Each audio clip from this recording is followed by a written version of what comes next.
बकिया video देखने से पहले वीडियो को लाइक करें, राहम टीवी चैनल को सब्सक्राइब करें और बेल आइकन पर क्लिक करें। शुक्रिया। तभी सही बुखारी की हदीस है, सरकार दो आलम सल्लल्लाहु अलैहि वसल्लम फरमाते हैं,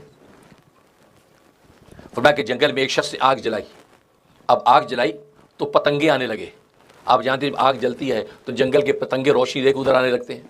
अब वो पतंगे आने लगे और पतंगे आके उसके अंदर गिरने लगे, गिर के जलने लगे। तो वो सबको उनको हटाता है, वो हटाता है, लेकिन वो फिर भी बार बार उसके अंदर गिरते हैं। वो हटाता है, फिर उसके अंदर गिर के जलते हैं। फरमाया लोगों, तुम्हारी हालत ये है, मैं जहन्नुम की इस आग से तुम लोगों को परे हटाता हूँ और तुम बढ़ बढ़ के जहन्नुम के अंदर गिरते हो। मैं तुम्हारी कमर से पकड़ के खोके पकड़ के पीछे हटाता हूँ, लेकिन तुम उसके बावजूद जहन्नुम की आग में गिर रहे। तो आपका दर्द अपनी ज़ात तक नहीं है कि आप अपनी तकमील नफ्स और तकमील ज़ात और सिफात की मेहनत में लगे हुए हैं, दूसरों की परवाह नहीं, बल्कि आप दूसरों को दावत तबलीग करके अल्लाह तबारक व तआला की मार्फत की मनाजिल तय करवाते हैं।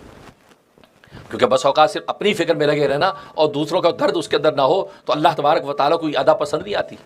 जो हदीस में आता है, बनी इसराइल के ज़माने में एक बस्ती जो सरकश हो गई, अल्लाह तबारक व तआला ने हज़रत जिब्रील अलैहिस्सलाम को हुक्म दिया कि इस बस्ती को उलट दो, इनके रहने वालों को हलाक कर दो। क्यों? ये सरकश हो गए, बागी हो गए, इनकी बगावत हुदूद से तजावुज़ कर गई है।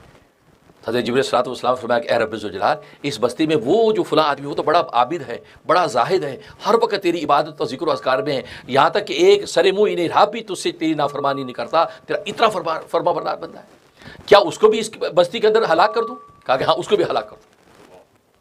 हज़रत जिब्रील अलैहिस्सलाम के रब्बुल जलाल, क्यों?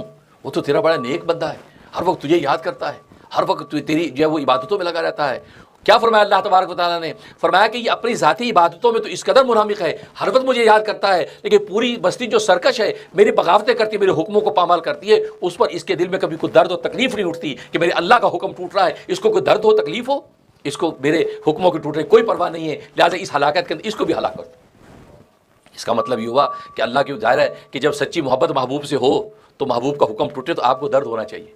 कम को दुआ के दर्जे में इंसान दुआ करे, या अल्लाह इन नाफरमानों को हिदायत अता फरमा, या अल्लाह इन सरकशों को हिदायत अता फरमा, ताकि अल्लाह तबारक व तआला की आपकी क्रेडिबिलिटी लिखी जाए कि ये सिर्फ तकमील नफ्सी की मेहनत नहीं करता, बल्कि दूसरे जब अल्लाह के हुक्मों को तोड़ते हैं तो अल्लाह के हुक्मों को टूटने पर इसके दिल में दर्द उठता है, तकलीफ होती है, अल्लाह इस पर भी अजर सवाब अता फरमाते हैं। लेकिन अगर नीरी तकमील नफ्स हो, दूसरे की फिक्र ना हो, लेकिन यहाँ पर अल्लाह तबारक व तआला ने ये तंबीह की कि अबू जहल ये बदबख्त ऐसा नालायक है कि मोहम्मद सल्लल्लाहु अलैहि वसल्लम जो सिर्फ तकमील नफ्स की फिक्र नहीं करते बल्कि तकमील खलक की कोशिश भी करते हैं, दावत तबलीग करके उनको भी हिदायत का रास्ता दिखलाते हैं, ऐसे शख्स की मुखालफत कर रहा है, ऐसे शख्स के पीछे पड़ा रहता है और उसको नमाज पढ़ने से रोकता है, और जबकि नमाज बुनियादी इबादत है जिससे वो रोकता है। इससे अल्लाह ने तंबीह फरमाई।